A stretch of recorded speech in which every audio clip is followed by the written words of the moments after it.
Good evening, everyone. My name is Vernisha Jones, and I am the president of the West Garfield Park Youth Council, which is sponsored by Fathers Who Care, a nonprofit organization located on the west side of Chicago. Fathers Who Care is a nonprofit organization located on the west side of Chicago within the West Garfield Park community. Again, everyone, my name is Vernisha Jones, and I am the president of the West Garfield Park Youth Council. The West Garfield Park Youth Council is a group comprised of 30 youth, which has increasingly grown since last season, whose basic concern is the violence and drugs in the community. We invite people from all over, especially youth, to come out to see what we're about. Our show will be scheduled every Friday at 7 p.m. Again, that is every Friday at 7 p.m.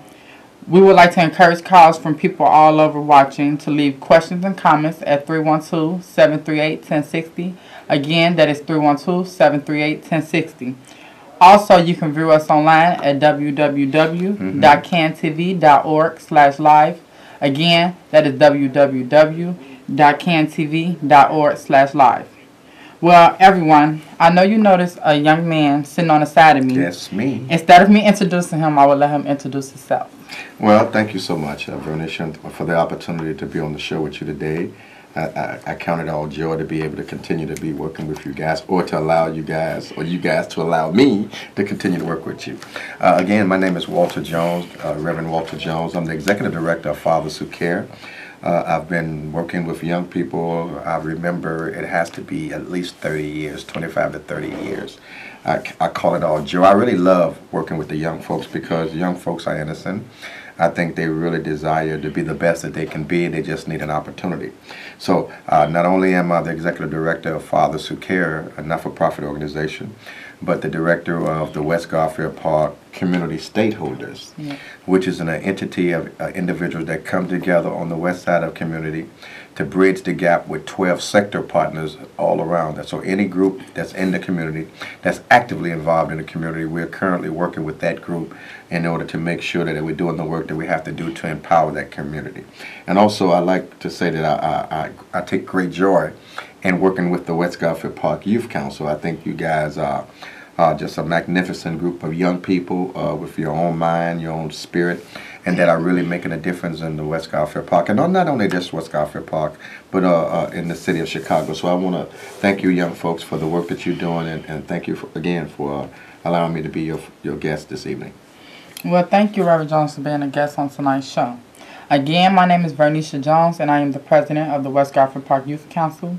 You are watching a live, interactive call-in television show brought to you by CAN 21.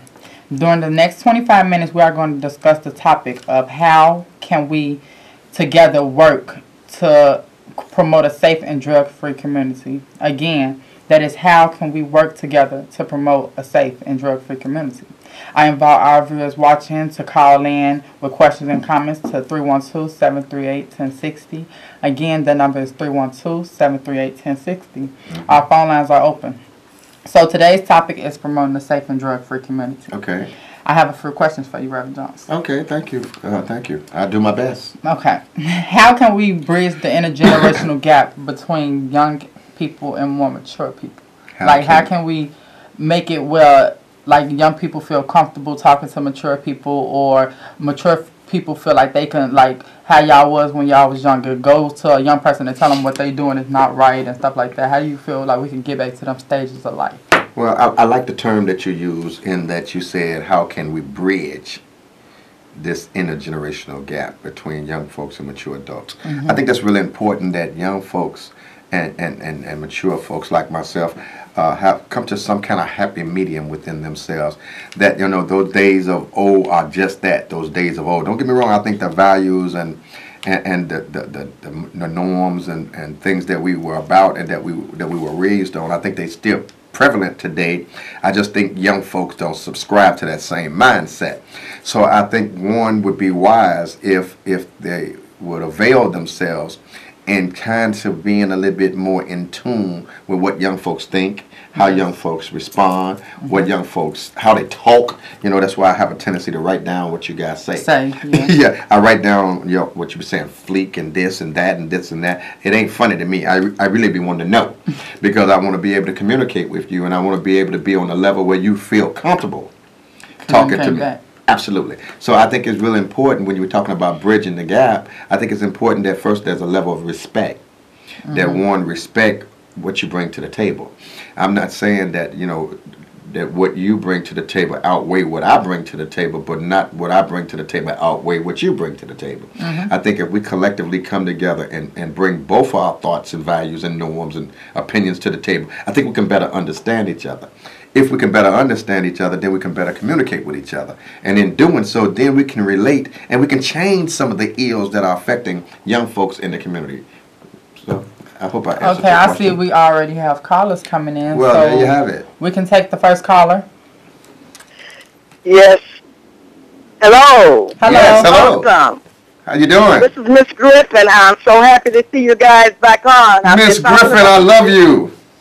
From the South Side, I'm telling them they need to recognize what you all are doing on the West Side. West Side Golf Youth Center. You all are just, I'm just getting excited that you're back on the air. And I'm going to step back and allow the people to appreciate you all and do something about it and work with you all to help make this city great. Once again, I don't care what side of town we're living on. We're better than all of this, and I won't even go there. But we're better than all that, and keep up the good work. Thank you much. Well, I want to thank you, Miss Griffin. Miss Griffin, do you remember Miss Griffin? She was one of our elder women that was on our show before in the past from the South Side, and she's renowned for a lot of work she's done. She's done work with the city. She's done work with a lot of the ministers and lay people all in the community, and her life is a service to the community. And she came out to visit us one time too. So thank you so much, Miss Griffin, and I really appreciate what you bring to the table. Just what we was just talking about even bridging that gap, right? Here you have an elder sister. I think she's a young lady though, but she's mature in my mind. But here you have a mature woman of Miss Griffin's stature saying to you, young folks, that you all are doing a wonderful job. And she's not judging. She's just telling the South Side and her peers that these are some young folks who are really making a difference. And she accepted the fact that there may be language differences as far as how you guys communicate as opposed to how we communicate, but we all the same. So thank you again, Ms. Griffin, and we look forward to you coming out to the office sometime in the real near future so you can have a chance to go and talk to the young folks again personally. Thank you so much, Ms. Griffin. Okay, we can take the next caller. Good evening. Welcome back. I want to say, first of all, respect the history. Understand the history. That's one thing that the older generation can do to for the younger generation. And you know, they're always talking about, especially in the black community, why don't they teach it in the schools? Why don't they first learn their own family history, all right? And then once they learn certain type of history, then they can make their own history. They can tweak it, whatever, and make it better. But like I said, they need to know the history. That's one of the most important things. Don't knock, well, that was years ago, whatever.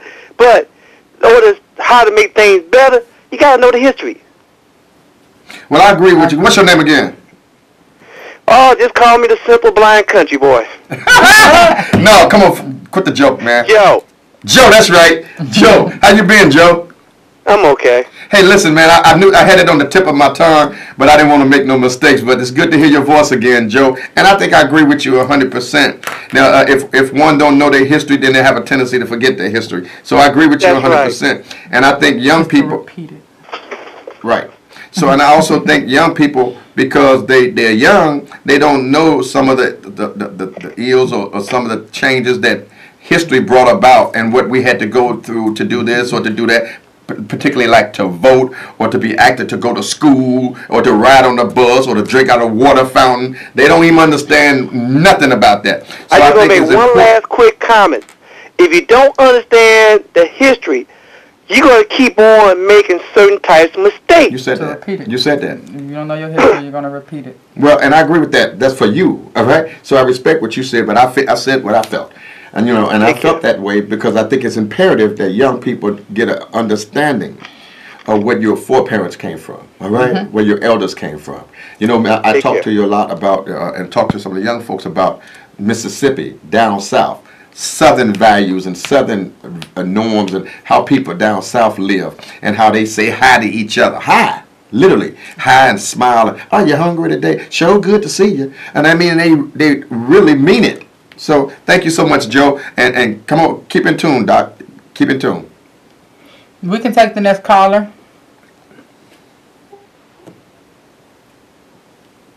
The next caller.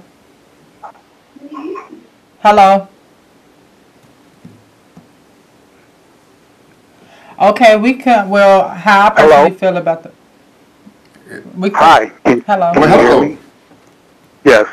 It's good to see you guys on the air. And first of all, let me apologize for my comments because I think they reflect. I'm not sure if they reflect my mood right now or if I am completely accurate. But when you look at the south and the west sides of Chicago, like today is Friday, so between now and Sunday morning, about 30 or 40 people will be shot.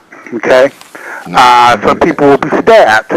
Now, whatever efforts we're making in small groups with a limited number of people, it's not going to change the fact that we're living in the most dangerous areas in the United States of America, and as black and brown people. So what's happening, and I've taken a different look at this, and I'd love for you to tell me what you think. Basically, now this is mind-blowing, but it's only about 6 or 7 geographic areas where the violence is being committed. And in the last 40 years, they have not controlled 6 or 7 areas in the city of Chicago. Okay? Now you can't tell me they don't have the manpower. You can't tell me they don't have the means. They simply don't have the desire. They don't care about black and brown lives. Okay, but let me And ask the this fact of the- question. And I appreciate that. Who is they, and what's your question tonight? Okay, very good. Well, by they, I'd have to call the forces of social control, the police and the democratic government that's been running this city. I mean, think about it. For 40 years, they have not controlled 6 or 7 areas because they have not tried to do that, okay? And my question is this, understanding the dilemma we're in because we can't control it ourselves, what possibly can we do? Thank you. Okay. Did you get that? Can you explain something more? Well, I think he was talking about the dilemma that we in, that there's 6 or 7 areas that are not being invested in, and folks are not doing things to empower those in the community, so you end up being depressed and living in poverty or being set aside as opposed to other communities. I personally think, in all fairness, I think we as a community should respect where we are, as a community, as people, and do our part in our community to empower our community. That means I think it's our job as men to empower young men to be better men.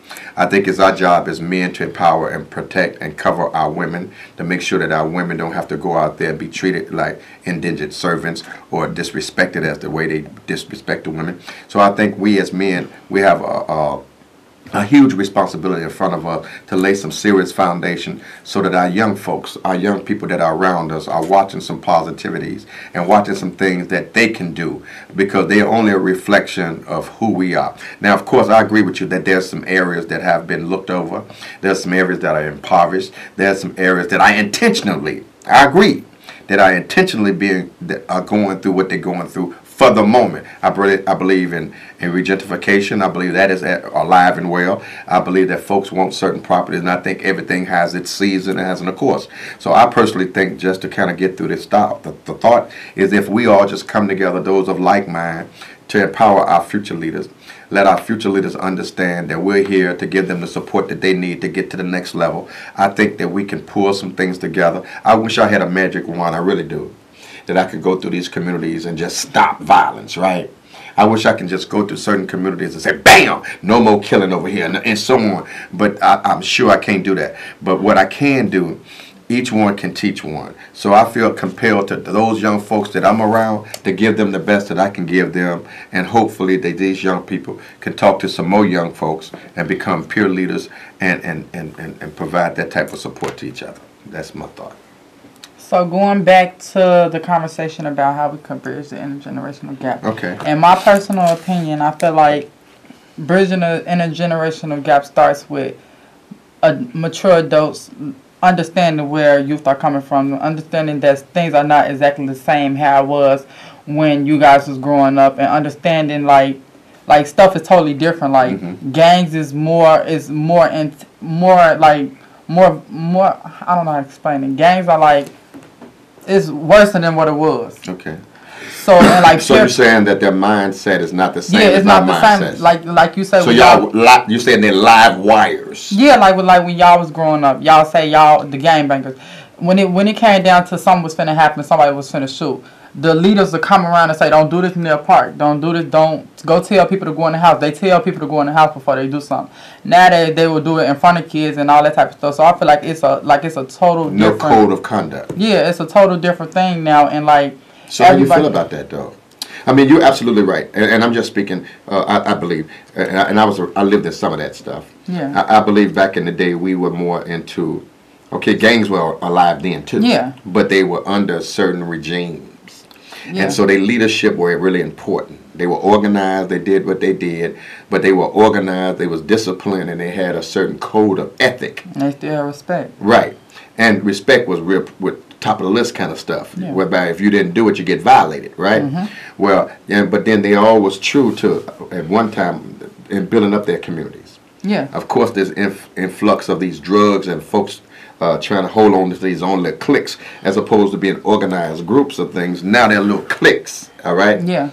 And they don't subscribe to, discipline. They don't subscribe to respect. They subscribe to, I fight you and I shoot you, and that's how I get my respect. I think it's a sad state of affairs, personally, that young folks have to live in an environment like that. But I do say that if we don't have some strong men, I believe this, that when real men stand up, little boys sit down. I just believe that. I believe when real men are in the room, you can tell a real man from a little boy. Because a real man is going to stand tall and he's going to stand on some principles, whereby a little boy is going to go off into his own little tantrums because he wants to be recognized. But light and darkness cannot be in the same room. We could take the next caller. When you're talking about, in particular, the black community, and we really don't talk about it, it's really about 10 families in Chicago that control everything. And there's people making money off of other people's misery. And we look at the youth, we got somebody being like Colonel Sanders, and our children are like the chickens, how they cut up in very different ways, and they making money off of it. And when you look in terms of the drug problems in our community, guess what? There's somebody making money off the misery. When you look at, they don't want children to wind up being, particularly in the black community, they don't want them to be educated. Why? Because they don't want them to compete with their little white boys and their little white girls. And all this stuff is done by design. Okay, and it's but let me all ask about this, Joe. resources. Joe, and don't get me wrong, I'm kumbaya with everybody. I'm with you. I'm with folks who are about change and want to make change. So don't get me wrong, I'm with that. But I just don't believe that my change or empower my community is the responsibility of someone else. I think if No, it I'm is not to saying be, that. let me finish your thought, sir. If it is to be, Joe, I just believe it begins with me. Now, I believe you, likewise, have those same sentiments about empowering our own. And I'm at that point in my life where I really don't have a lot of time or the energy, for that matter, to kind of worry about what folks have done. I want to know my history and I want to know what folks have done, don't get me wrong. But I'm not going to waste a whole lot of time trying to figure out why they did it after I know what they did. I'm more concerned with, like you are, trying to make sure that we pour into these young people some values and some norms and some attitudes that they can take it to the next level. I would personally like to see these young people make it till they get 25, 26, 27, 30 years old. And I personally, I am burnt out, traumatized, becoming closely desensitized at some point with what's going on in our community. So I'm on a rapid charge right now. I'm moving real fast to try to see what we can do as men to bring about some change in our neighborhood. I think you can do it, Joe. I believe I can do it, and I believe if we keep educating each other, I don't see what All we I'm can't do. saying is this. All I'm saying is this to these young folks out there. Stop being the chicken where somebody cutting you all up and making money off of somebody like the Colonel Sanders. That's what I I'm agree trying with to you. say. Learn what I said happened. that initially. I agree with you, Joe. But let's go a little beyond that.